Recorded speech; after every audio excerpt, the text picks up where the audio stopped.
Hi, my name is Dr. David Campt with the Dialogue Company, and I want to extend to you a couple of sincere invitations.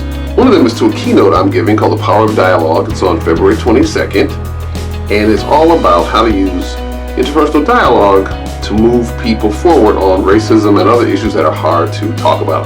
I've dedicated my career to learning about those methods and teaching them, and I am sure you'll get a lot of benefit of hearing my thoughts and having a conversation with me about how to use that method of trying to move hearts and minds, something I think is underutilized in the anti-racism movement.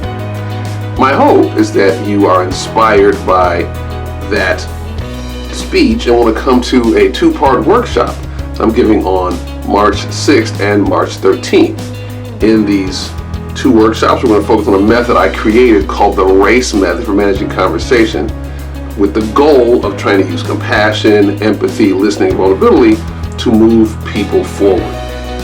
People around the U.S. and around the world have gotten a lot of benefit out of my approach to having conversations, and I'm sure you will too. So much looking forward to seeing you on February 22nd and then on March 6th and 13th. Take care.